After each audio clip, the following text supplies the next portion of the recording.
Clubhouse itu kan kita mesti pasang profile picture.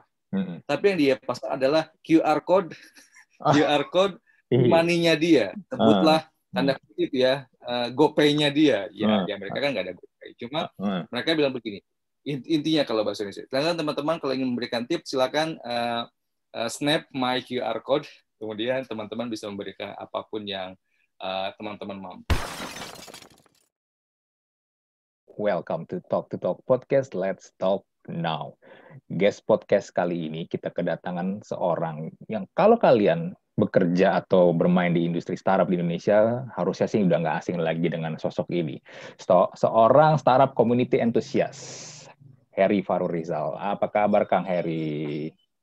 Halo Andri, baik, sehat, apa kabar? Baik di sini.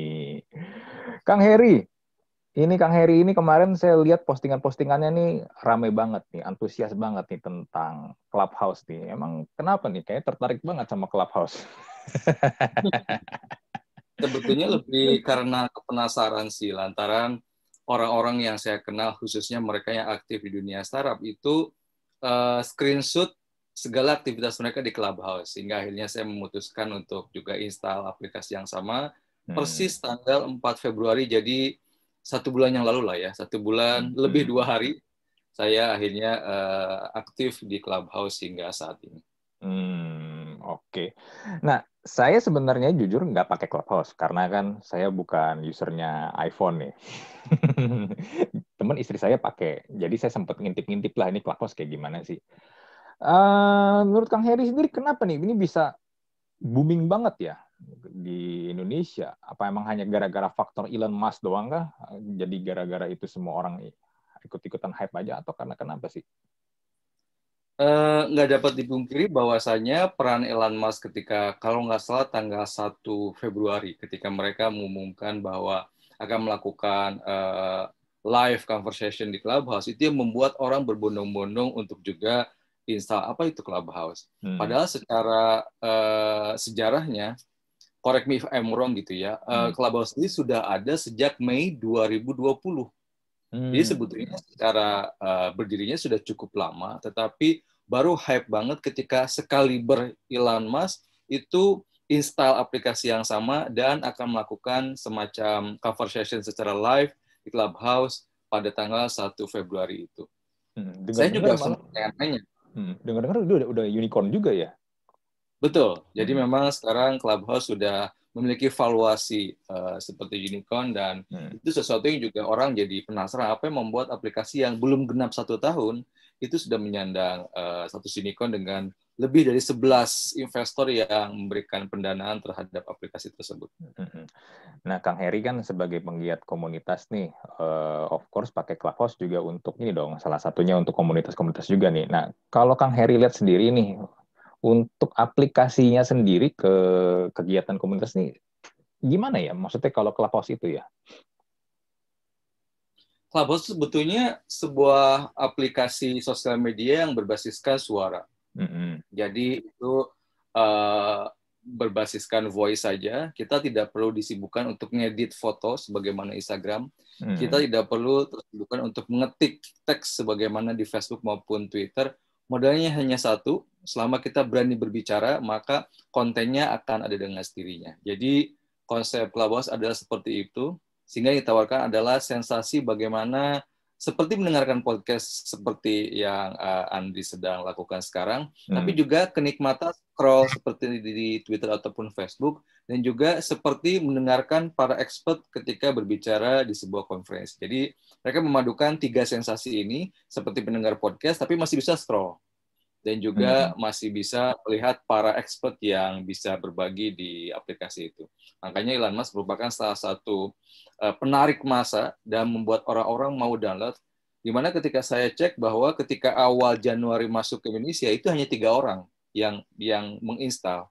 Selebihnya belum begitu banyak orang-orang Indo. Kemudian awal Februari, semenjak Elon Musk mengumumkan, baru semua orang Indonesia berbondong-bondong untuk menginstal aplikasi yang sama. Karena sekali Elon Musk aja mau install, itu kan sesuatu yang bagi orang fear of missing out muncul, keponya muncul. Ini ada apa? Kenapa sekali Elon Musk mau menginstal aplikasi yang ya orang bilang another social media, tetapi apa keunikan sehingga dia mau menginstal aplikasi. Ketika sudah diinstal, akhirnya mereka tahu, oh iya, sekarang kami mengerti kenapa dia mau akhirnya menginstal aplikasi ini. Talk about FOMO tadi ya, fear of missing out ya. Ada yang sampai bela-belain beli iPhone, ganti gadgetnya, cuman untuk bisa pakai Clubhouse saat itu juga. Itu gimana tuh menurut Kang Eri itu? Oh, jangan jauh-jauh, saya seorang di antaranya. Oh, jadi Kang Eri juga salah satunya. Iya, jadi saya sebetulnya sudah mendapatkan invitation. Anyway, Clubhouse hanya bisa diakses kalau kita menggunakan invitation dari orang yang sudah join sebelumnya. Bisa memang kita register sendiri, tapi mesti menunggu waiting list. Ada yang laporan 2 minggu, 3 minggu, karena tim Clubhouse-nya itu kan mengkurasi satu persatu dan tidak menggunakan mesin, itu pakai manusia beneran. Dan timnya Clubhouse itu masih 15 orang. Jadi kenapa ada satu akun yang menunggu antrian 3 minggu, karena mereka dicek ini orang atau bukan, ini mesin atau bukan, ini buzzer atau bukan, kira-kira begitu. Tapi kalau menggunakan invitation itu hitungan detik. Nah, saya sudah mendapatkan invitation-nya per tanggal 26 Januari. Tapi karena iPhone saya iOS-nya 12, sementara Clubhouse minimal iOS-nya 13, saya mikir, kayaknya saya mesti beli iPhone baru. Akhirnya setelah tanggal muda, kan awal Februari, akhirnya saya mengupgrade handphone saya. Sebetulnya bukan karena Clubhouse-nya sih, lebih karena handphone saya sudah lama juga serinya, di mana kan mentoknya di iOS 12, sehingga saya mencari yang iOS 13. Ya, akhirnya sih iPhone saya ini iOS-nya 14 sih. Cuma jika ada orang yang bela-belain, pada akhirnya sih ya sah-sah aja sih. Itu juga as long as dia bisa sebutlah ROI-nya balik gitu ya. Itu sesuatu ya is okay. Nah, kalau ngomong tentang ROI, gimana caranya dapetin? Gini deh, biasanya kan suatu platform itu tuh akan bisa sustain dan lama itu kan karena kita bisa make money di situ kan. Nggak bisa dipungkiri itu. Nah, kalau misalnya Clubhouse sekarang, ya memang hitungannya masih baru. Tapi kalau misalnya kita gini nih, mau coba cari celah nih, gimana bisa dapetin duit atau jualan di Clubhouse, itu gimana ya? Kalau saya sih masih belum ketemu ya, ini gimana ya gitu, kalau mau nyari duitnya di situ ya.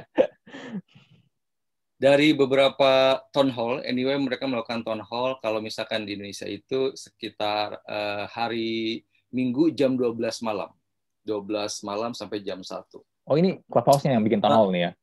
Clubhouse-nya, mereka selalu nantiasa menggunakan town hall mingguan. Dari beberapa town hall yang saya amatin adalah ada salah 3 yang mereka sudah rencanakan untuk model bisnisnya, tetapi 2 yang sangat saya ingat. Yang pertama adalah berupa tip. Jadi ketika ada seorang speaker berbicara, audiens boleh ngasih tip berapapun yang dia mampu. Mau 100.000 kayak 200, terserah. Yang kedua adalah ke depannya, Clubhouse itu akan membebankan paid room yang berbayar. Misalkan room ini yang isi adalah sebutlah Ridwan Kamil gitu ya. Maka untuk bisa masuk ke room ini, kita mesti bayar dengan sejumlah uang tertentu. Jadi memang ada 32 model bisnis, 2 diantaranya adalah berupa tip, atau yang kedua adalah berupa paid room. Menariknya adalah di Amerika, sekarang ini belum diperlakukan, sudah ada beberapa orang yang akhirnya melakukan hal yang sama dengan cara seperti apa. Clubhouse itu kan kita mesti pasang profil picture. Tapi yang dia pasang adalah QR code money-nya dia. Sebutlah tanda kutip ya, GoPay-nya dia. Ya, di Amerika kan nggak ada GoPay. Cuma mereka bilang begini, intinya kalau bahasa Indonesia. Teman-teman kalau ingin memberikan tips, silakan snap my QR code. Kemudian teman-teman bisa memberikan apapun yang teman-teman mampu. Jadi di negara maju sudah ada beberapa room, kita nyebutnya begitu, yang sudah berbayar dengan cara profil picture-nya dia ganti dengan QR code e-money-nya dia, sehingga orang bebas sebutlah memberikan tip buat dia. Gitu sih. Kira-kira kalau di Indonesia bisa nggak tuh diterapkan? Saya belum tahu, karena kita kan punya mental kalau bisa gratisnya kenapa bayar gitu kan. Iya, betul. Misalkan kita bisa ngebajak film, kenapa kita langganan Netflix gitu kan, masih sebagian dari mentalitas netizen kita. Tetapi dari beberapa yang ngobrol sana-sini, diskusi sana-sini, dan juga saya juga hampir sebulan di Clubhouse, itu menyimpulkan ada banyak jenis lain sih dalam hal monetisasi. Contoh, saya punya room, itu sudah tanda kutip ya, saya nggak bilang disponsori, tapi sudah ada brand yang masuk untuk kerjasama di mana para penanya itu akan mendapatkan hampers dari brand ini. Oke, dapat hampers. Terus yang kedua, betul, ada beberapa teman saya yang dia seorang expert di bidang sebutlah financial planner gitu ya.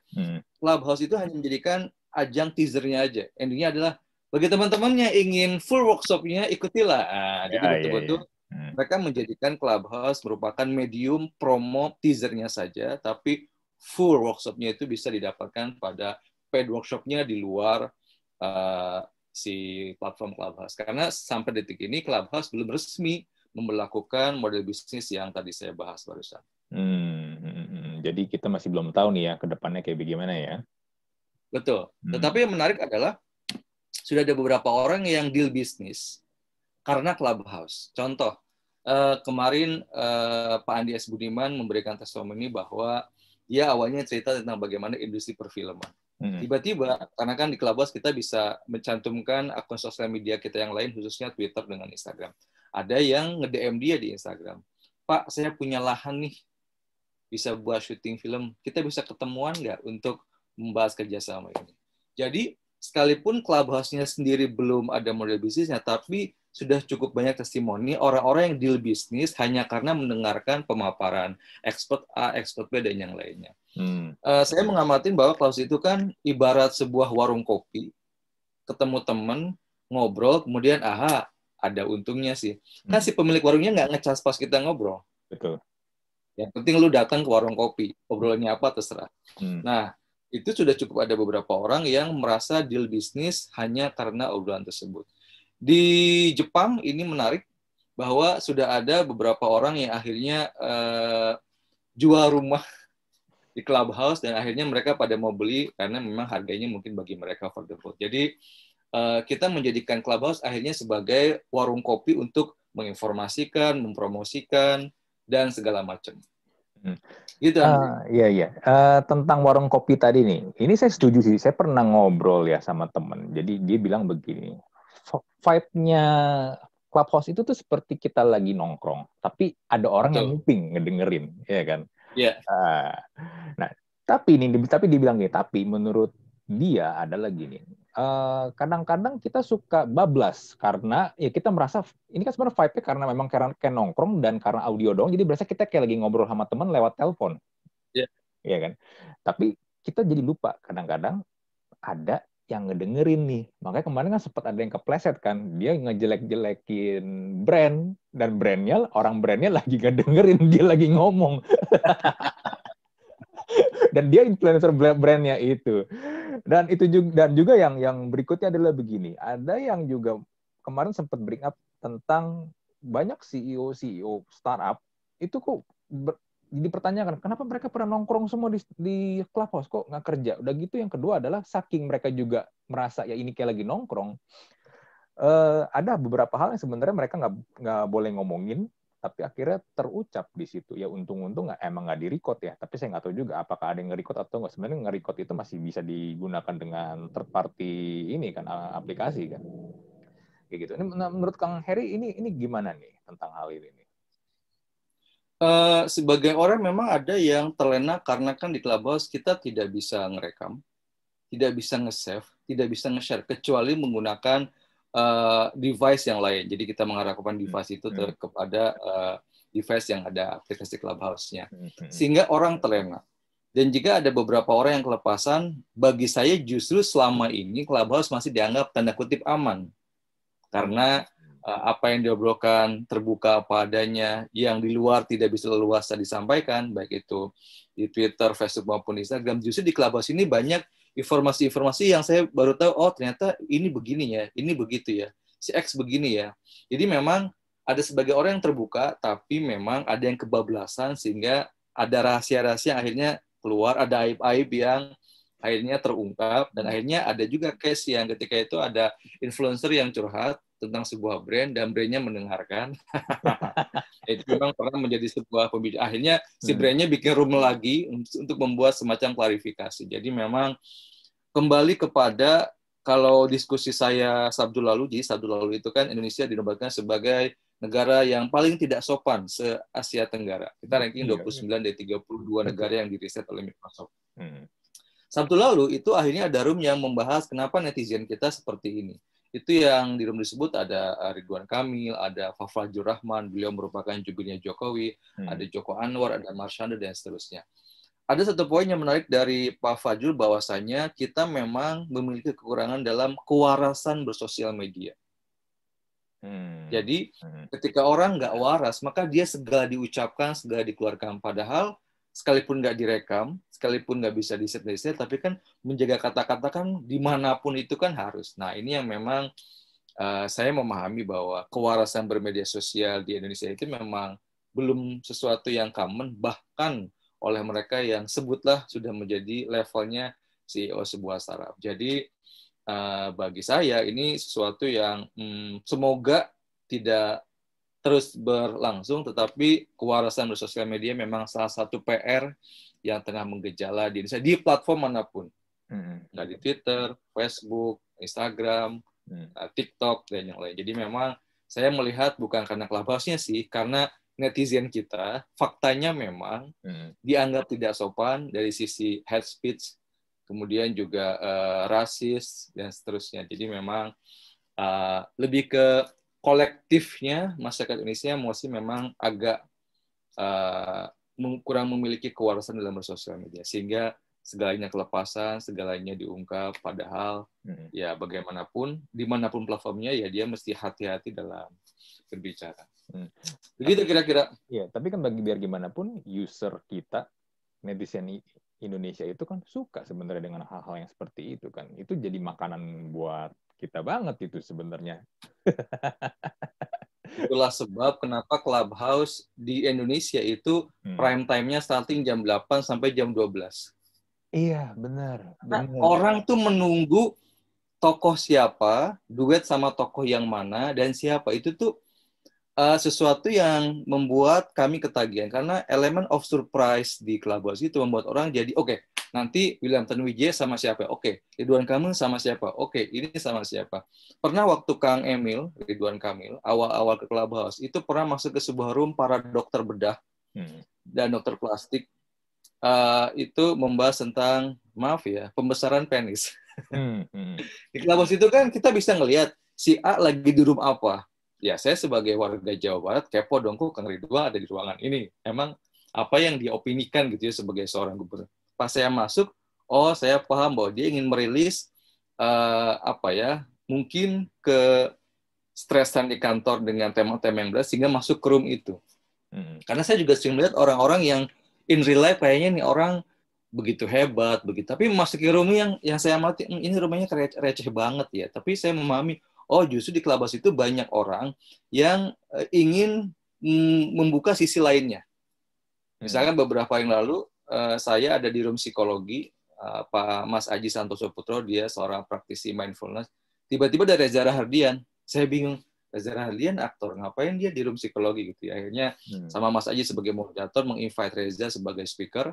Kemudian ditanya, kenapa? Iya, saya dulu ketika kuliah sebetulnya kalau diizinkan kuliah lagi, pengen kuliah psikologi, dan bagi saya room seperti ini tuh seperti memenuhi kerinduan saya untuk mempelajari dunia psikologi. Jadi di Clubhouse saya sering menemukan orang-orang yang justru ingin meluapkan sisi lainnya dengan cara yang lebih lebih bebas saja, karena kan di situ bebas berkata-kata, berekspresi. Jadi sangat mungkin sangat menjenuhkan kalau dia Reza join roomnya tentang bahas film. Kak, udah masa hari-hari bahas film ke Clubhouse bahas film kan. Clubhouse itu kayak warung kopi. Betul. Jadi betul-betul kadang mencari room-room yang nggak terkait dengan kegiatannya sehari-hari. Gitu sih kenapa orang-orang akhirnya ketagihan sekalipun nungguin jam 11, jam 12, karena menanti misalkan ini Ridwan Kamil mau bahas apa lagi nih. Kayaknya karena jarang sekali kalau dia bahas politik, ada lagi topik-topik lain yang juga dia bahas seperti pariwisata dan seterusnya. Itu sih yang membuat orang jadi ketagihan hingga saya hampir sebulan ini kurang tidur. Karena tidur jam 2, jam 3. Karena prime time-nya itu sangat tak terduga. Misalkan Wisnu Tama tuh seneng banget bikin room jam 10. Kalau Wisutama sudah ngomong, itu room bisa ratusan bahkan ribuan. Dan itu nggak sejam 2 jam, bisa 3 jam. Bahkan pernah ketika awal Wisutama join, itu sampai jam setengah 4. Saking orang hype-nya. Karena ketika itu ada Wisutama, ada William Tanuwijaya, ada Ernest Prakasa. Jadi kan ini sesuatu yang agak susah kita temukan di dunia nyata. Sekali berwisutama bisa satu panggung dengan orang-orang yang nggak kita bayangkan sebelumnya. Karena elemen of surprise-nya itulah yang membuat orang jadi nanti siapa lagi? Nanti Ridwan Kamil sama siapa lagi? Dan seterusnya. Nah, ada tapi yang sebagian orang bilang Clubhouse trennya makin turun nih belakangan nih. Karena orang mulai bosan ternyata. Ya cuman kayak tadi kan kita sempat bahas, sebenarnya kan hype-nya terjadi karena Elon Musk nge-tweet kalau dia pakai Clubhouse kan. Kalau ini pendapat saya ya, saya sebenarnya pernah coba lah karena tapi pakai akun istri saya karena kan yang punya iPhone dia. Jadi kalau yang saya lihat pengalaman saya kalau sebagai teman yang buat dengerin doang, tongkrongan. Clubhouse itu bener tongkrongan.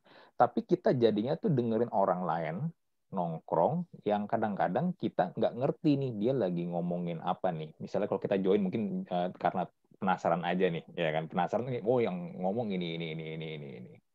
Dan ketika kita dengerin orang nongkrong gitu kan kadang-kadang kan ya kita cuman karena kepo aja kan. Dan ketika si orang yang nongkrong ini nih ngajakin orang-orang yang nguping ini, coba dong ngomong. Nah ini nih yang menurut saya agak agak bete sebenarnya nih. Karena ketika ada orang lain yang dikasih kesempatan buat ngobrol itu, buat ikutan ngomong, suka nggak nyambung. Atau kalau enggak, yang kedua adalah dia suka terlalu banyak membragging dirinya sendiri gitu loh. Oh saya ini begini. Jadinya kan kadang-kadang mungkin gini. Yang bikin room mungkin sebenarnya pengen topiknya yang tadi kayak Kang Heri bilang, pengen topiknya sebenarnya santai kan. Topiknya santai, receh gitu biar nggak stres-stres amat lah kan udah seharian kerja kan. Tapi dia tiba-tiba dia dikasih kesempatan buat ngomong, dia ngomongnya yang serius. Nggak nyambung sama ininya. Orang yang lagi 4 orang misalnya nih yang ini nih yang jadi pembicaranya lagi ngomong bercanda-bercanda, dia ngomong serius. Kadang-kadang ketika terjadi hal kayak gitu, jadi malas saya pasti leave. Nggak nyambung dengan ininya gitu.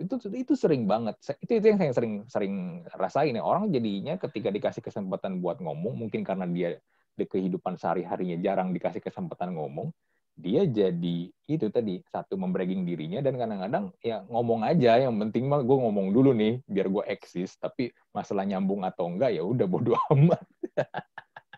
Pernah ngalamin gitu juga? Sebetulnya pernah dibahas di beberapa room tentang fenomena Clubhouse yang agak turun hype-nya. Saya sih pada akhirnya menyadari bahwa at the end Clubhouse hanyalah tools. Orang bisa menggunakan pisau untuk membantu ibunya masak di dapur, membantu istrinya memotong buah, tapi juga bisa membunuh. Begitupun dengan Clubhouse. Ada orang yang menggunakan Clubhouse sebagai tools untuk meningkatkan personal branding seperti saya. Ada juga yang menjadikan hanya sekedar buat hahaha aja, itu ada. Dan berbagai macam alasan kenapa dia akhirnya menginstal Clubhouse. Bagaimanakah niatnya, itu memengaruhi dia jenuh atau tidak. Terus terang sampai detik ini saya nggak pernah jenuh, karena tujuan saya bukan hahi. Kalau hahi doang, aduh, sudah banyak pilihan sekarang di Clubhouse. Awal-awal tuh room-room yang hahi itu sangat limited, kan, juga orang yang join tidak begitu banyak. Sekarang itu udah banyak variasi obrolan yang receh, dengan konten-konten yang kreatif-kreatif, bahkan beberapa yang sudah menjurus ke arah-arah yang 17 tahun ke atas. Tetapi saya merasa bahwa itu ya tanggung jawab masing-masing bikin room. Tapi saya kembali ke niat awal bahwa tujuan saya membuat akun Clubhouse adalah untuk meningkatkan personal branding, dan itu it works. Ada pertambah signifikan di follower Instagram saya, kemudian juga orang yang ngajak saya collab sebagai speaker, orang yang ngundang saya ke acara di luar Clubhouse untuk sebagai pemateri. Jadi sisi itunya it works. Tetapi ada orang-orang yang no clue kenapa dia install aplikasi ini selain karena ingin memenuhi FOMO-nya aja, fear of missing out. Akhirnya dia dengan gampang menyimpulkan, kok jenuh ya, kok turun ya. Ya karena dari awal niatnya aja sudah kurang tepat. Saya melihat ada beberapa, sebutlah Bong Chandra atau Mary Riana. Dia sangat konsisten bikin room yang isinya adalah menampilkan para founder startup. Saya lupa tiap hari apa, tapi Meleriana sangat rajin. Karena kan Meleriana baru saja menjadi salah satu direktur di Founder Institute Jakarta, sebuah program yang membentuk para founder startup, kira-kira begitulah. Nah, dalam roomnya dia pasti 200-300 audiens, padahal baru buka jam 9 malam. Di situ saya belajar bahwa, sebetulnya bukan karena Clubhouse-nya, karena bagaimanapun Clubhouse adalah tools-nya. Dan jika ini menurun, mungkin sudah pada proses filter para real user. Sudah ada istilahnya seleksi alam lah, siapa yang betul-betul beneran menggunakan Clubhouse atau enggak. Jadi kalau saya, jika ada fenomena turun, bukan sesuatu yang dipermasalahkan, karena at the end orang ini, user ini, intention awalnya apa sih untuk install Clubhouse? Apakah untuk sekedar have fun doang, atau untuk pembelajaran, atau untuk personal branding? Jadi banyak alasan kenapa orang menggunakan Clubhouse. Betul. Berarti memang kalau untuk Kang Heri sendiri, lebih ke personal brandingnya Kang Heri ya? Betul. Ya mungkin sama kali kayak podcast lah ya. Dulu podcast tahun kemarin juga lagi hype-hype-nya, mungkin kurang lebih sama kali seperti itu. Kayak kalau buat saya sendiri sih, podcast ini salah satu cara ya, kayak tadi Kang Heri juga bilang, buat personal branding, sama memang juga buat, kalau buat saya ya, ini membangun portofolio digital saya gitu loh. Betul. Bedanya kalau Clubhouse itu real time dan live, itu yang kita tidak bisa ngedit setiap kalimat yang keluar begitu saja. Contoh, ada beberapa room yang mungkin skill moderasinya kurang bagus. Ketika dia invite audiens sebagai speaker, itu karena list speakernya banyak, dia akhirnya sebutlah terabaikan gitu ya, sebagai orang yang sudah di-invite sebagai speaker. Karena kan di Clubhouse, kalau mau speaker mesti raise your hand. Kira-kira begitulah, ada icon. Iya. Nah, ketika dia sudah menjadi diangkat sebagai speaker, tiba-tiba udah ini dia kelelep sama orang-orang yang lebih kece, karena mungkin ada selebritis, ada tokoh politik yang lainnya. Terus dia mungkin bete kali ya, terus bilang begini, moderator mohon maaf, kayaknya saya nggak jadi nanya deh, saya mau turun aja ya sebagai audiens. Diginiin dong sama moderatornya, oh gitu, nggak apa-apa kok. Nggak apa-apa. Men, kalau lu moderator yang baik, the reason why you invite them as speaker, ya berilah kesempatan buat speak. Bukan, kok lu yang invite, dia udah di virtual stage, lu juga yang melepas dia tanpa dia berbicara sepatah dua patah kata pun. Jadi, saya melihat masih ada orang-orang yang belum ngerti how to use Clubhouse properly and wisely. Makanya, saya punya room, berpromosi juga, setiap Selasa malam itu membahas how to use Clubhouse untuk pemula. Jadi itu setiap jam 7:30 sampai 9:30 kita membuka bagi siapapun yang mau belajar Clubhouse bagi pemula, karena di negara-negara lain tuh mereka sudah ada welcome to Clubhouse, Amerika lah, Inggris lah, dan mereka menerangkan bagaimana menggunakan Clubhouse. Nah, ini versi bahasa Indonesianya, karena saya melihat bahwa orang karena hanya FOMO doang, hanya karena ikut-ikutan, jadi nggak ngerti. Ini kalau ibarat ini ya, ini pisau tuh buat apa? Kalau buat ngebunuh ya akan membuat jiwa kita akan meronta-ronta karena itu salah gitu. Tapi kalau misalkan untuk membantu ibu motong sayuran di dapur, ya itu bisa membuat lu bahagia. Kira-kira gitulah. Itu membuat saya kenapa tidak jenuh, karena saya tahu pisau ini digunakan buat apa. Saya tahu bagaimana Clubhouse ini saya optimalkan, dan so far itu it works.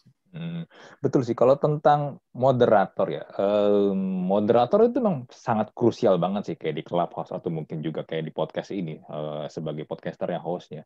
Buat saya, kalau udah yang ngomong lebih dari 3 orang, itu biasanya nggak efektif tuh. Berebutan ngomong semua. Apalagi kalau Clubhouse itu kan, bedanya gini, kalau kita podcast gini ya Kang, ya mungkin saya masih bisa ngomong, misalnya 2 orang gitu, satu lagi ada orang lagi misalnya nih, sama Kang Heri. Coba mungkin Kang Heri pendapatnya gimana?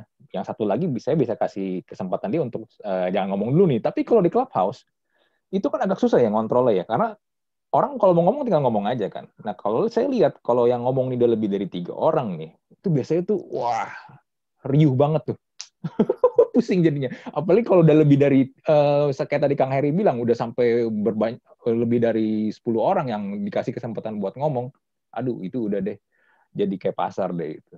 Dan moderatornya harusnya, bener sih kata Kang Heri tadi, nggak boleh kayak begitu. Itu bisa melukai perasaan orang itu banget. Itu persis dibahas semalam ketika ada salah seorang speaker yang curhat bahwasanya dia pernah ke sebuah room, speakernya 37 orang. Yang oke, ini pertimbangan moderator mengundang 37 orang ke virtual stage itu apa ya? Ini yang saya kembali kepada bahwa orang masih belum paham bagaimana menggunakan Clubhouse. Saya bisa memahami, toh juga di Indonesia, ya sebutlah baru 1,5 bulan inilah orang-orang berbondong-bondong. Tetapi apesnya ketika berbondong-bondong, itu nggak mau belajar. Sehingga seolah-olah, jadi moderator mah gampang. Enggak. Di room-room luar negeri itu ada kelas how to be good moderator. Exactly. One on one moderator. Jadi ada skill-nya juga, ada ilmunya juga. Nah, dari yang saya pelajari hampir sebulan ini bahwasanya ketika kita membuat room, kita masih define dari awal. Ini tuh konsepnya mau talk show, one speaker atau two speakers. Atau mau diskusi panel, more than two speaker. Jadi 3-5 orang dengan perspektif yang berbeda. Misalkan konteksnya saya komunitas. Satu pekan yang lalu, gue punya room bahas komunitas yang mengundang dari berbagai sisi. Ada perwakilan si pelaku komunitasnya. Jadi judulnya adalah Building Relationship in Community. Bagaimana membangun relationship di dalam sebuah komunitas. Gue menghadirkan Presiden Direktur John Robert Power Indonesia, Mas Andrew Ardianto. Dia mewakili praktisinya. Terus gue menghadirkan perwakilan komunitas yang gue anggap sehat relationship-nya, yaitu Startup Bandung Community, which is itu startup yang gue dirikan juga. Terus gue menghadirkan Kenny, kalau Kenny mewakili bukan komunitas, tapi di komunitas profit kira-kira gitulah. Jadi ada berbagai perspektif. Dari awal saya sudah setting ini akan diskusi panel. Maka speakernya hanya ini aja, host-nya 2, gue sama Gita. Jadi kita berlima. Nah, lama kurang lebih 30 menit sampai 1 jam, kita hanya berlima yang ngomong. Tapi ketika sudah 1 jam, saya baru membuka audiens untuk menjadi additional speaker, karena kan mungkin mau beropini atau mau nanya. Nah, tidak semua orang itu mengerti bahwa ada metodenya loh, untuk mendefine ini room-nya mau room apa. Room talk show, room diskusi panel dengan berbagai perspektif, atau yang ketiga, unconference. Unconference adalah merupakan sebuah konsep di mana para speaker-nya boleh banyak, tapi kita masih janjian dulu ya. Jadi bukan on the spot diangkat. Fenomena yang sekarang adalah, ada Ridwan Kamil ya, angkat. Ada Joko Anwar, angkat. Jadi mengangkat orang yang dianggap selebritas agar room-nya rame. Padahal bukan itu tujuan dibuatnya room. Mendefine tujuan room itu masih di awal. Ini mau talk show, diskusi panel, atau unconference. Saya cukup sering, ada beberapa room yang saya settingnya adalah talk show, tiba-tiba ada orang yang saya yakin ini kece banget buat kita. Tapi gue tahan, jangan ingat niat awal. Tujuan kita adalah bukan meramaikan room hanya karena ada selebritis, tapi lebih kepada supaya topik ini tersampaikan dengan utuh. Karena kalau kita tergoda menarik orang, sebutlah selebritis untuk berbicara, jadi nggak terarah, jadi chaos gitu. Karena kita lihat orang beken, naikin. Padahal nggak semua orang beken itu mau jadi speaker kok. Beneran pingin mendengar doang. Betul, setuju. Dan kadang-kadang kalau gini, bener, suka banyak orang terjebak dengan public figure. Mereka mengira ketika public figure dikasih kesempatan untuk bicara, wah pasti berisi nih. Belum tentu. Tergantung topiknya juga gitu loh. Tergantung topiknya. Kan nggak mungkin misalnya public figure, misalnya gini deh, public figure misalnya contoh Aderai. Kita ajak ngobrol dia tentang politik, pasti dia nggak akan mau juga. Dan juga mungkin bukan expertise-nya dia, karena Aderai itu ya di fitness, ya kan, cara diet, dia expert banget. Tapi ketika misalnya dia masuk ke ruang politik hanya untuk mendengar doang, dan kita ajak dia, coba dong beli Ade, kasih pendapatnya, wah itu bisa jadi nggak akan nyambung. Benar sih. Dan seringnya adalah malah mereka juga jadi awkward. Oh enggak, saya tuh pengen denger doang kok, silakan lanjutin gitu ya. Padahal kalau misalkan itu gue akan kan ketika kita di invest sebagai speaker ada pilihan accept atau dismiss, klik aja dismiss.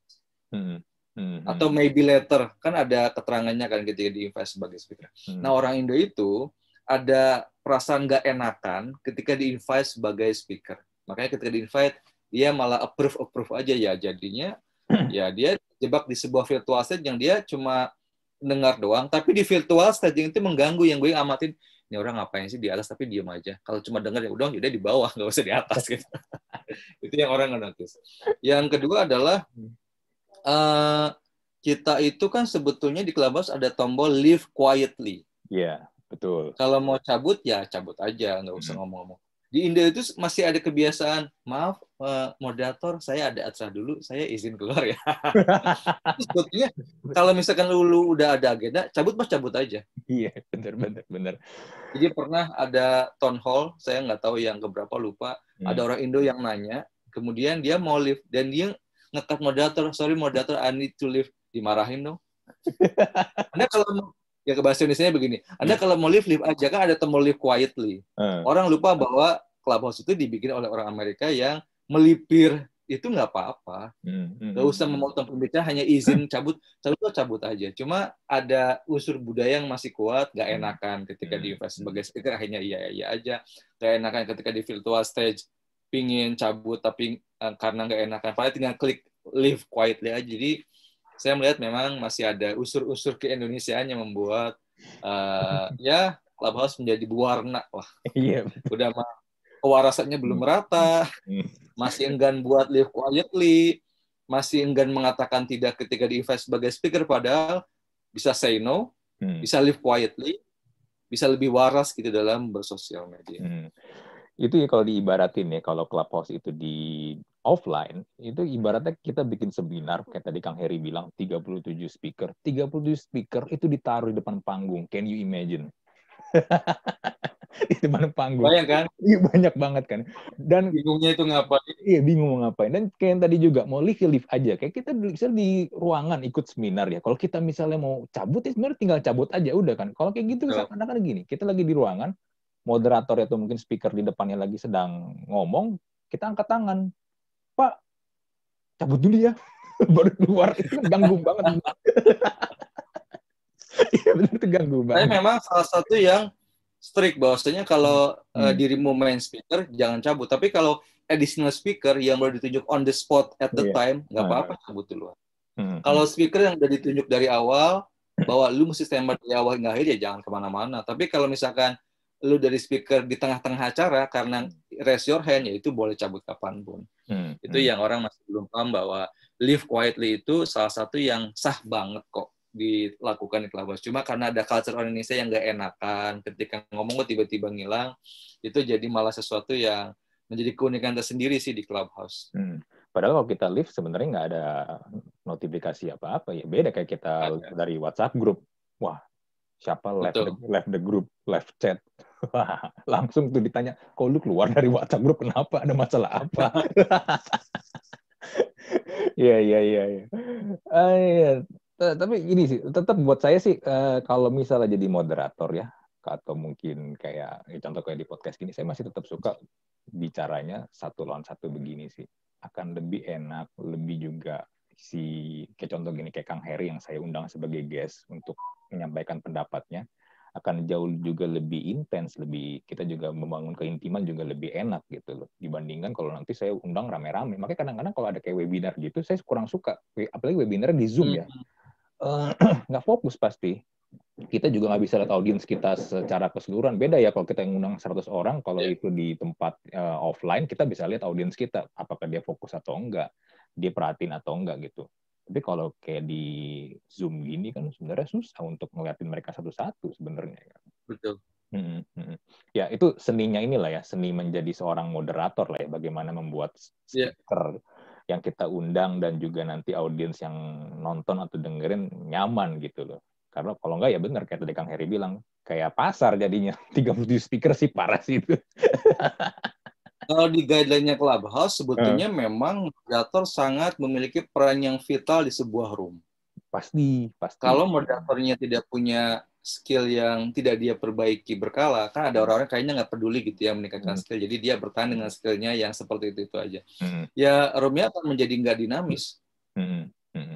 Betul. Jadi bagi saya menjadi atau moderate sebuah pembicaraan gitu lah, itu sebetulnya learnable skill banget sih. Cuma ini kembali ke orangnya, apakah dia mau belajar improve their moderating skill atau enggak, itu yang pertanyaan selanjutnya sih. Cuma saya mengamati masih banyak moderator di Clubhouse yang belum mau mengupgrade ilmu moderatornya, sehingga stuck di kemampuan yang begitu-begitu aja, sehingga itu membuat aduh sayang banget ya. Pernah ada sebuah room yang moderatornya 3, dan itu udah chaos banget, pesertanya, pembicaranya sudah lebih dari 20 orang dengan berbagai profesi politik, entrepreneur segala macamnya.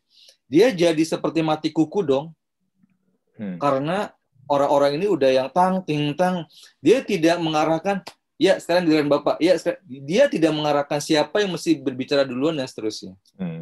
Jadi siapa yang duluan nyalain mic-nya, maka dia yang berbicara. Padahal tugas moderator adalah mengarahkan, setelah ini Bapak, kemudian X, kemudian Y, kemudian jadi ditata supaya jatahnya itu bergilir. Jadi adalah dari 20 speaker itu yang dominan cuma 1 speaker. Jadi, makanya saya pernah ditanya sama moderator lain, gimana cara Kang Heri meng-cut bicara supaya tidak terlalu mendominasi atau terlalu sebutlah banyak berbicara. Sebutnya simple. Di Clubhouse itu kan ada peraturan untuk nge-reset room per 10 hingga 15 menit. Kalau saya menggunakan momentum itu untuk meng-cut, misalkan, Mas Andi, mohon maaf, sudah 10 menit kita akan nge-reset room dulu ya.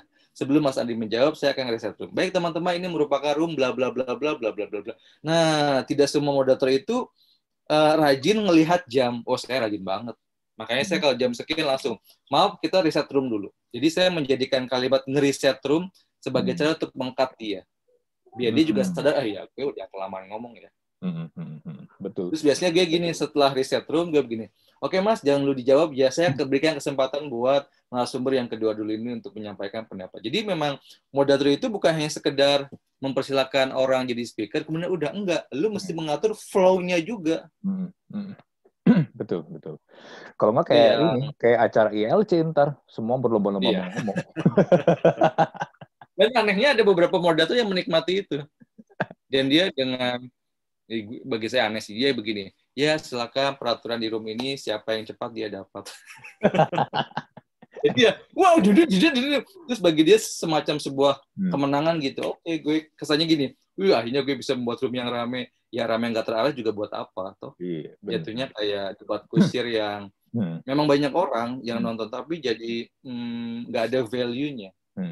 Karena setiap orang itu pingin menyampaikan pendapat tapi nggak diarahkan, sehingga yang penting itu asa bunyi doang. Itu sih yang saya sayangkan jika mendapati sebuah room yang moderatornya itu tidak meningkatkan skill moderasi. Saya juga banyak belajar di Clubhouse, belajar dari beberapa moderator luar negeri, bagaimana mereka meng-cut, bagaimana mereka membatasi. Oke, Andri, sebelum bertanya, saya kasih tahu bahwa Anda cuma punya 1 menit untuk memperkenalkan diri dan pertanyaan. Karena orang Indo tuh ya kadang curhatnya panjang, nanyanya kagak. Iya, saya punya bisnis ini, itu. Udah lama tiba-tiba begini. Ya, pertanyaannya apa? Enggak, mau cerita aja. Hah? Kita ya, oh iya, berarti memang tugas moderator mesti dari awal mendefine.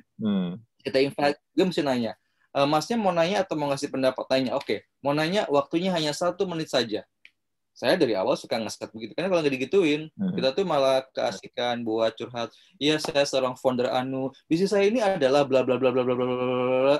Jatuhnya apa? Promo.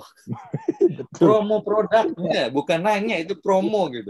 Kalau dari awal dia bilang mau promo, ya bilanglah promo. Tapi karena dari awal moderatornya nggak menegaskan, lu tuh mau nanya atau beropini, itu nggak clear. Makanya kalau saya sekarang ketika sesi Q&A, gue begini, mau nanya atau ngasih pendapat? Nanya, oke, saya kasih waktu 1 menit. Sehingga dia punya mindset di otaknya, oke, cuma 1 menit. Dan jadi saya juga pakai timer. Mohon maaf, sudah 1 menit, saya cut dulu ya. Jadi betul-betul ketika ada ketegasan di awal, maka orang jadi merasa enak ketika di-cut sedemikian rupa. Itu sih yang belum banyak terlatih di orang Indo. Karena kan kita orangnya nggak enakan. Wah, masa sih dipotong gitu ya. Ya, mohon maaf ya, waktu matters gitu. Jadi ya harus diterapkan rule of the game seperti ini.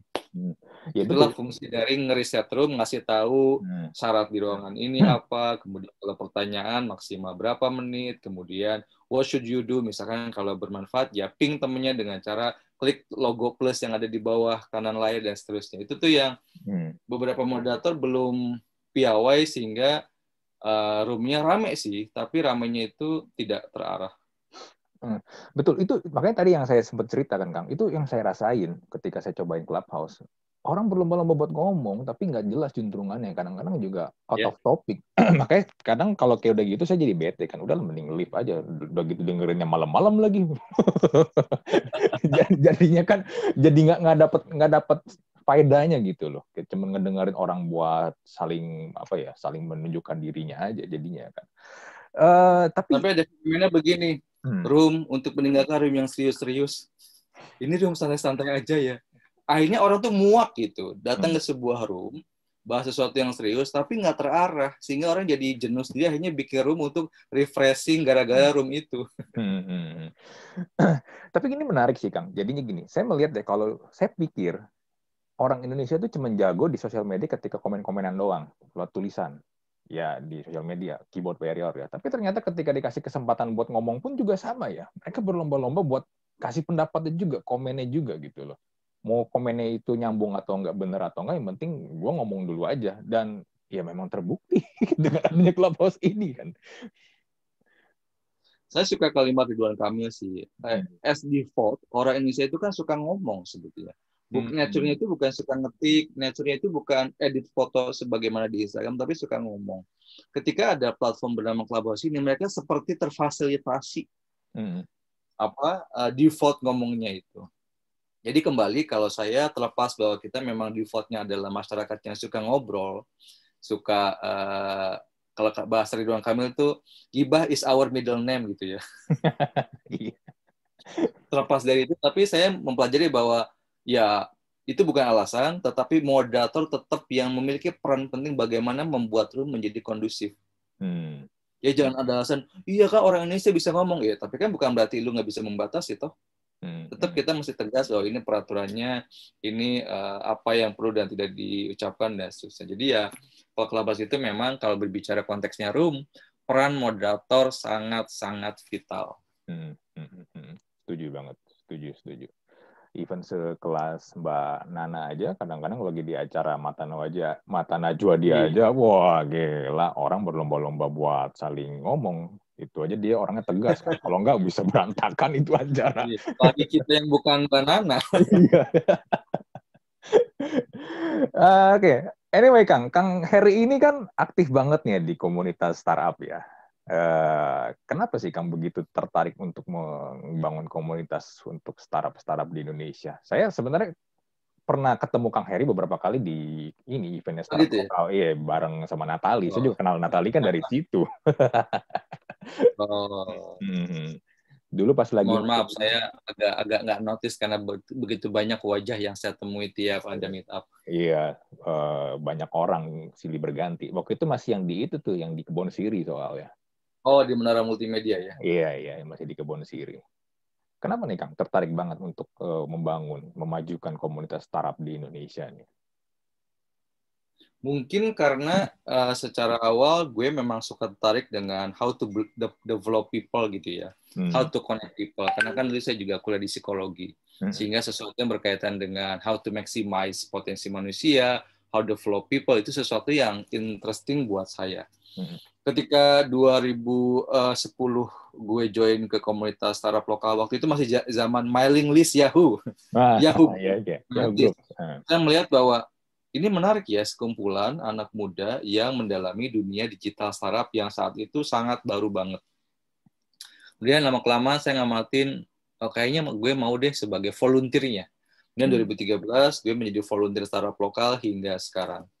Yang semakin menarik adalah gue punya peran yang pas, yaitu sebagai seorang seperti ini, public speaker, MC ketika ada acara startup lokal, moderator yang lainnya. Jadi memang inline dengan ya talent saya sebagai seorang yang memang menyukai public speaking. Jadi berawal dari sana memang default-nya memang saya menyukai how to develop people, dan ketika ada platform bernama komunitas, saya merasa ini merupakan salah satu medium yang tepat untuk mengeksplor lebih lanjut. Yang kedua adalah bahwa ketika itu kan ekosistem startup masih relatif muda, nggak seperti sekarang yang sudah bermunculan unicorn, bermunculan venture capital. Ketika itu masih hanya orang-orang tertentu, hanya kota-kota tertentu, dan juga tidak semua orang bisa sebutlah mendirikan startup. Dan saya merasa bahwa dengan potensi Indonesia yang begitu banyak, kenapa enggak kita menyamaratakan potensi ini ke seluruh Indonesia.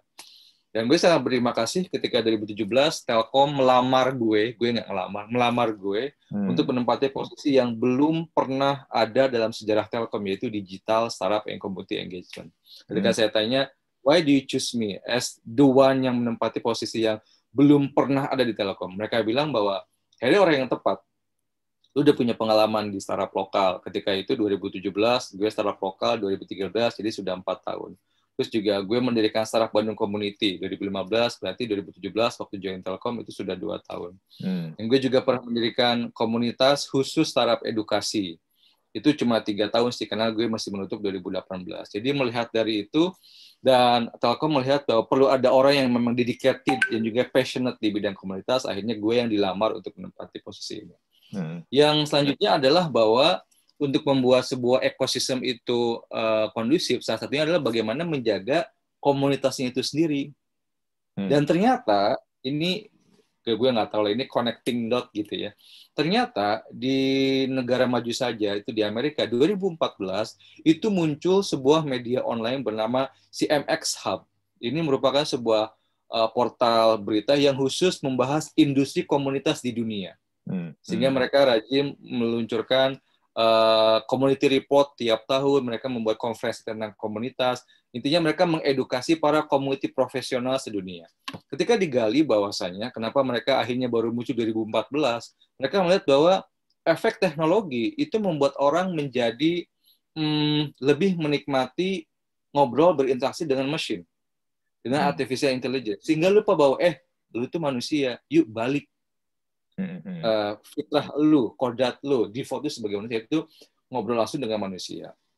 Kalau di negara maju konteksnya adalah kenapa akhirnya muncul fenomena media ini, kemudian berkomunitas yang sangat gencar, karena pertama, efek teknologi membuat orang jadi lebih selfish. Efek teknologi membuat orang jadi terdistraksi sehingga nggak mau bergaul sesama manusia.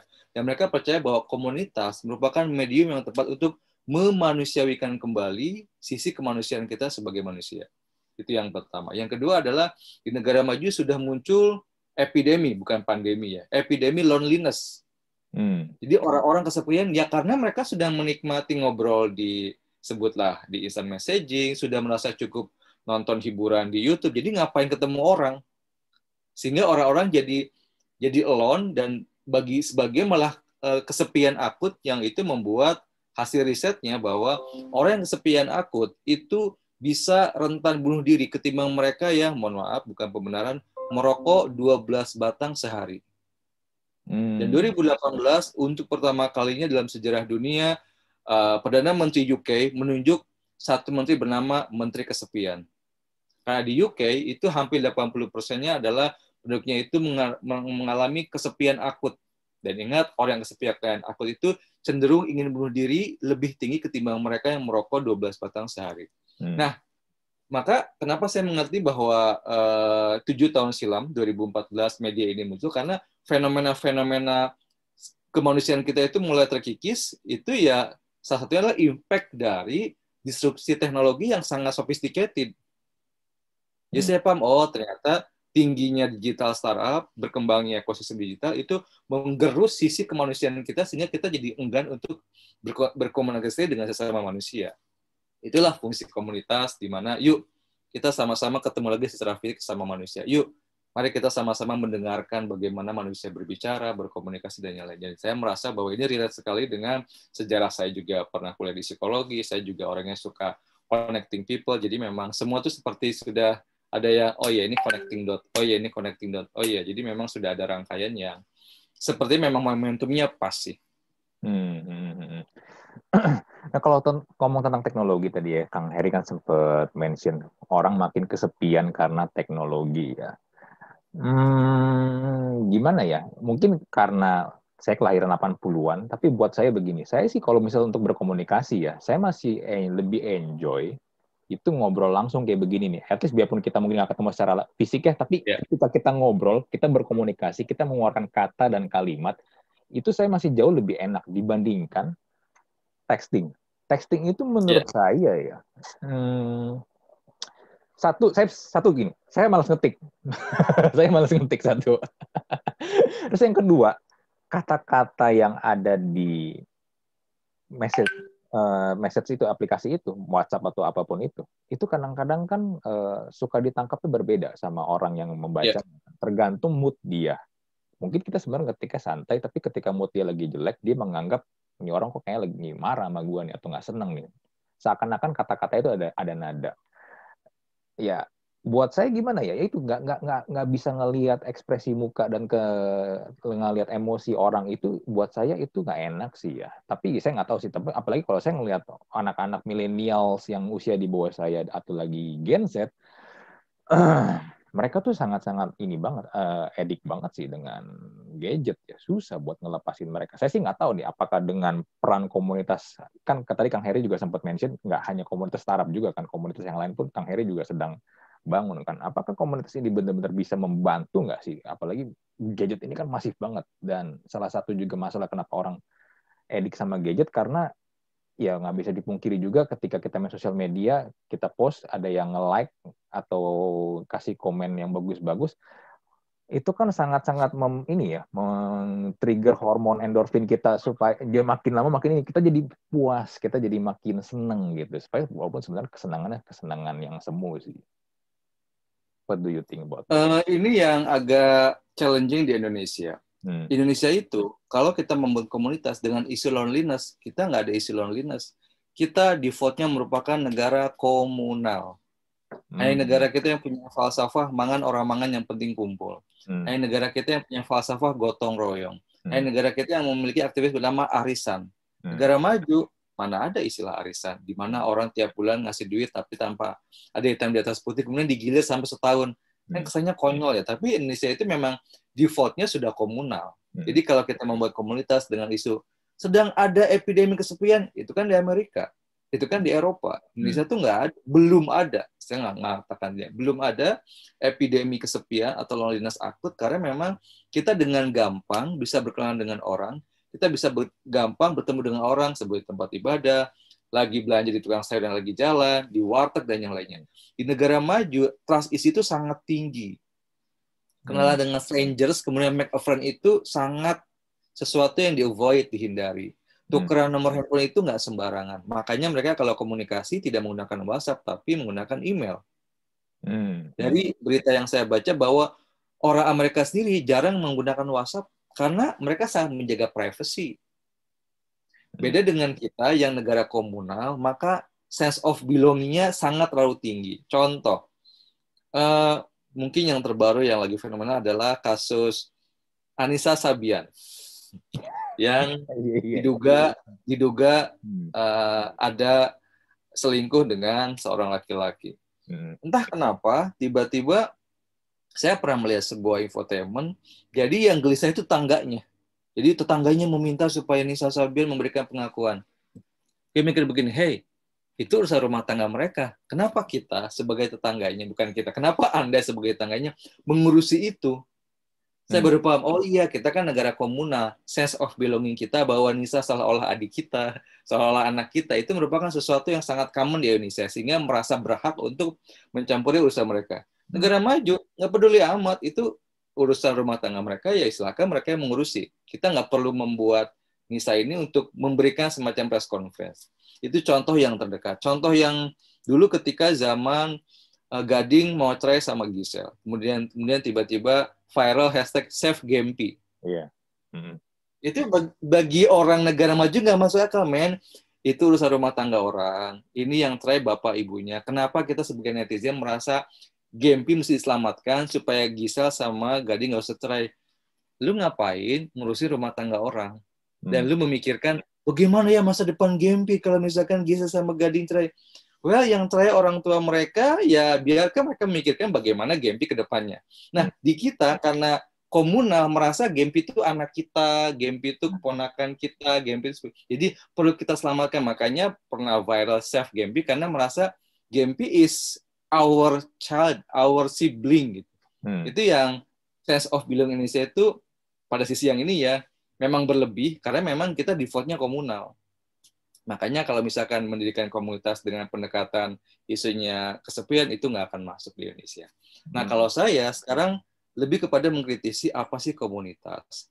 Dari buku yang tengah saya terjemahkan, Community Canvas, karangan Fabian, bahwa komunitas merupakan a group of people that care about each other and feel they belong together. Merupakan sekumpulan orang yang saling peduli satu sama lain dan mereka merasa memiliki perasaan yang sama. Sehingga dari pernyataan ini ada 3 unsur sebuah kumpulan orang disebut komunitas. Yang pertama, pastikan kumpulan manusia, bukan binatang, bukan hantu, dan yang lain.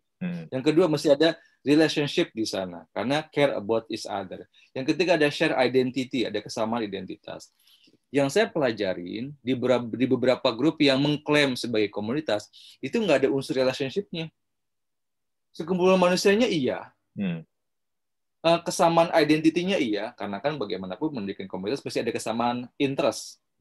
Sama ini. Tapi nggak ada relationship-nya. Contoh sederhana. Ketika saya join di sebuah grup itu yang mengklaim sebagai komunitas, dan mereka platformnya adalah WhatsApp misalkan gitu ya. Ketika saya join, saya nggak disapa dong. Join aja. Ketika ada yang leave, dibiarkan begitu aja dong. Sementara best practice yang saya rasakan di beberapa grup, itu online loh, grup yang saya ikuti ketika join di begini, "Hi, welcome here to this club. Please introduce yourself." Mereka begitu hangat karena itulah relationship yang mulai terbangun di awal ketika orang join. Nah, yang begini-begini di Indo itu belum common. Betul. Itu yang tengah saya ya hampir 2-3 tahun ini saya gencarkan bahwa bikin komunitas itu bukan ngumpulin orang, kumpulin di WhatsApp udah enggak. Lu mesti maintain mereka. Lu mesti perhatian kepada mereka. Kalau ada member baru disapa, kalau ada member yang leave, lu mesti ngejar kenapa lu leave, adakah feedback buat kami sebagai pengurusnya atau sebagai adminnya, perlu ada ritual tertentu. Makanya kenapa saya translate bukunya dia, Community Canvas, karena Community Canvas itu merupakan kerangka berpikir dalam mendirikan komunitas. Yang ketika saya pelajarin, wow, ternyata teman-teman kita di Indonesia mendirikan komunitas belum pakai Canvas. Jadi mikirnya kumpulin orang, kumpulin di WhatsApp udah. No.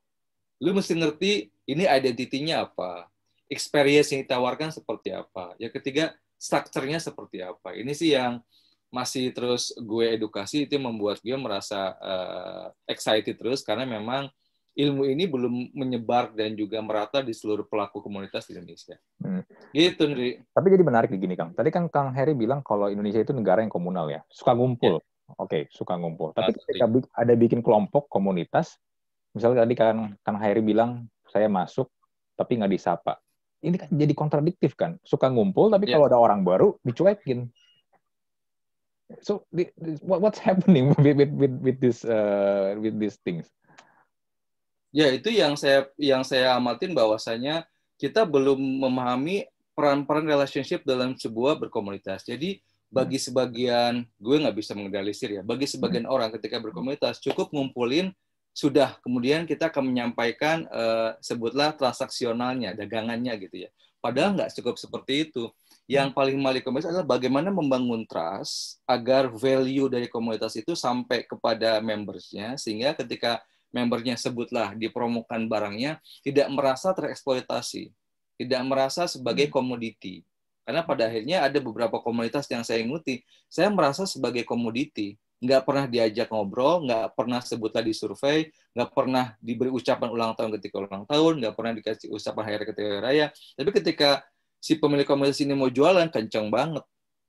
Ingat, komunitas itu bukan komoditas, komunitas bukan living billboard, komunitas itu bukan distribusi channel marketing, tapi ini sekumpulan orang yang mereka itu manusia dan butuh sentuhan manusia.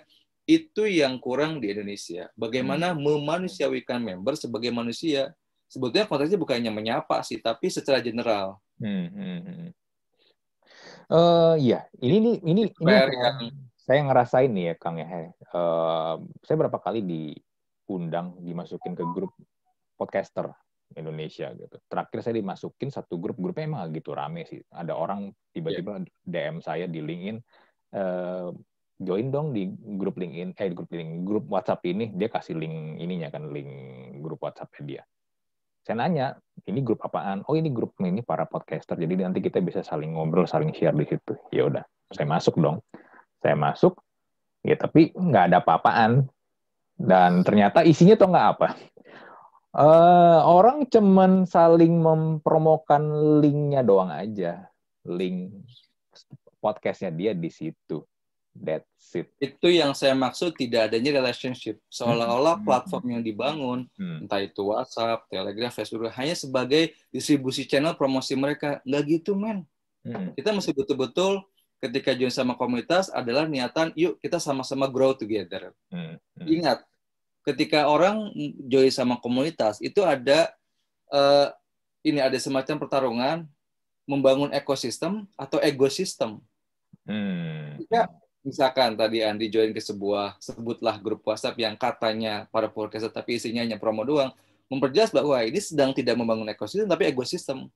Karena hanya mempromokan saja, dan itu menjadikan platform itu sebagai ajang promo, menunjukkan bahwa tidak sedang membangun ekosistem tapi ekosistem. Itu memang agak challenging sih bagi siapapun yang mendirikan komunitas, aktif di komunitas atau join sama komunitas. Pertanyaannya adalah, dirimu memang benar mau ingin membangun ekosistem ini atau hanya membangun ekosistem? I mean, lu-nya yang pengen menonjol aja. Itu beda loh. Itu beda. Belum Nah, lagi yang saya amatin adalah di Indonesia itu masih, mohon maaf, masih ekosistem. Pemimpin komunitasnya pengen kelihatan, member ini pengen kelihatan, tetapi bukan yuk sama-sama bagaimana membuat ekosistem niche ini, sebutlah podcast gitu ya, itu lebih kondusif. Betul. Belum lagi ada ini juga, kebiasaan-kebiasaan orang-orang yang suka banget gatekeeping. Kalau ada member baru nih, baru belajar, pengen tahu, langsung tuh ada gatekeeper-gatekeepernya tuh yang merasa senior atau udah sepuh lah di bidang tersebut tuh. Apa sih gitu aja nggak tahu. Orang langsung males kalau digituin. Justru kan orang mau join karena pengen tahu dong, oh gue baru, contoh gini nih, misalnya join satu grup ini ya, misalnya anime Dragon Ball lah. Wah, gue baru aja nonton atau baca komiknya Dragon Ball nih, pengen tahu lebih jauh, ada komunitasnya agak masuk, tapi belum apa-apa udah dibilang, masa gitu aja nggak tahu. Wah, udahlah, kayak gitu mah udah malas. Tapi banyak orang-orang memperlakukan orang-orang yang baru join itu karena dia merasa, ya gue udah senior nih, gue udah lama nih. Atau ada juga kelakuan orang kayak gini nih, Kang. Dia merasa eksklusivitas dia terganggu ketika hal yang dia suka itu tiba-tiba jadi populer. Pernah lihat kayak gitu kan? Dia bikin grupnya masih kecil nih, masih kecil, tapi ketika itu tiba-tiba jadi populer, dia merasa terusik dan selalu ngomongnya begini, gue udah tahu tuh dari dulu, gue udah demen dari dulu begini-begini, lu orang telat. Pasti pernah denger kayak gitu kan? Cukup sering. Cukup sering pasti. Ya itu mungkin bagian dari egosentris yang tadi Kang Heri bilang ya. Kita tuh sebenarnya bukan bangun ekosistem, tapi ekosistem bener ya.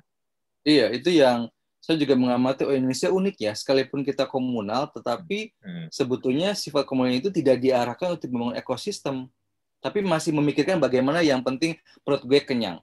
Bagaimana dapur gue ngepul. I don't care dengan para junior yang baru join. Saya akan bully mereka kalau kayaknya mereka buruk. Itu tuh sesuatu yang saya nggak bilang menggeneralisir, tapi masih ada di sebagian kita yang membuat berkomunitas jadi dipertanyakan, apakah benar grup yang saya tempati ini komunitas? Kalau isinya adalah bulian, isinya adalah menjatuhkan junior, isinya adalah hanya sekedar promo produk dia aja, karena bukan itu komunitas dibuat, tapi saling care about each other. Itu salah satu yang saya akhirnya sih merasa ada semacam visi hidup dan juga clear bahwa, oh iya, gaya berkomunitas itu gue kayak gini ya, tujuannya bukan hanya ngumpulin orang kemudian mengeksploitasi mereka, tapi betul-betul how to grow together. Ini yang tidak semua orang memahami, bahwa tujuan berkomunitas adalah bukan supaya produk lu jadi yang paling laku, enggak, tapi kita sama-sama laku. Betul. Kita sama-sama bertumbuh. Nah, perasaan ini yang memang agak kontradiktif. Kalau misalkan tadi Andi bilang memang kita komunal, tapi memang masih terlalu transaksional. Anggap ya, komunal, padahal komunalnya sudah benar, tapi transaksional ini mesti agak diturunkan. Misalkan kita join komunitas, it's okay kalau misalkan produk kita nggak gitu laku ketimbang member yang lain. Karena kan kita membangun ekosistem, bukan ekosistem. Faktanya adalah ada beberapa, sebutlah, saya pernah di sebuah grup WhatsApp, isinya para founder startup, produk, sebutlah ada industrinya sama-sama games gitu ya. Ketika games kompetitornya itu maju, dia leave dong. Leave grup itu. Padahal kalau dia membangun ekosistem, mestinya senang dong, ada yang lebih sukses duluan. Tetapi kan hal ini kan perlu kedewasaan yang sangat tinggi. Menerima kompetitornya lebih sukses ketimbang dia. Itu kan sesuatu yang kurang Indonesia banget gitu. Kita kan punya SMS, senang melihat orang susah. Susah melihat orang senang. Jadi memang saya mikir gini, oh kita punya default yang sudah bagus, komunal, tetapi masih transaksional. Betul. Itu yang sedang saya pikirkan formulanya gimana supaya caranya itu balance gitu. Karena yang saya amatin di best practice yang luar negeri itu komunalnya kalau mereka nggak default, mereka masih by design. Karena kan negara mereka by default bukan negara komunal. Mereka by design komunalnya, tapi transaksionalnya juga tetap ada. Itu yang membuat saya belajar, oh ternyata ada formulanya ya, dan mesti di-adjust karena kan tiap negara punya culture-nya beda-beda. Karena ya kita nggak bisa menyamaratakan formula yang sama juga works di negara yang lain. Nah, startup sendiri nih ketika mereka berkumpul dalam suatu komunitas, sebenarnya apa sih yang mereka cari kalau Kang Heri lihat nih? Banyak faktor sih. Kalau kita konteksnya adalah kita ngambil riset aja ya, riset 2017 ini risetnya secara community industry di dunia. Bahwasanya ada 6 alasan kenapa seseorang join sama komunitas. Disebutnya adalah community business value. Ada orang yang join sama komunitas, gue nggak akan nyebutin semua. Salah satunya adalah karena butuh support system. Begitupun ada founder startup yang join sama komunitas karena butuh support system. Karena menjadi founder startup itu sesuatu yang nggak mudah. Lu berhadapan dengan industri yang relatif baru di Indonesia. Ya, baru 11 tahun. Kan baru tahun 2010, baru 11 tahun. Tetapi percepatan perubahan teknologinya sangat tinggi. Itu membuat mereka butuh sekumpulan orang-orang yang punya, sebutlah nasib yang sama, yaitu sama-sama di ekosistem startup digital. Jadi ada yang jadi sebuah komunitas karena memang tujuannya untuk menjadi support system. Yang kedua, ada yang join sama komunitas. Tujuannya adalah agar ada engagement dengan yang lain. Sekedar pingin ada engagement aja dengan sesama member yang lain. Sebetulnya ada 6, tapi yang saya amatin, yang paling banyak kenapa orang join sama komunitas startup, khususnya para founder, karena memang membutuhkan support system supaya ada orang yang sama-sama memahami bagaimana cara dia berpikir. Lantaran nggak sedikit keluarganya itu nggak ngerti ini industri apa sih. Kalau di rumah aja dapetin duit, lu miara tuyul, kan disangkanya kan begitu. Lu ngapain sih depan laptop doang kok bisa menghasilkan ratusan juta, emang lu penipu. Jadi masih mispersepsi yang masih banyak di culture kita, sehingga mereka akhirnya mencari tempat yang, yuk pahamilah kerjaan gue memang di rumah tapi halal kok. Kerjaan gue teknologi memang nggak mesti keluar rumah tapi tetap menghasilkan. Jadi mendapatkan support system merupakan salah satu alasan kenapa para founder startup mau join dengan sebuah komunitas startup.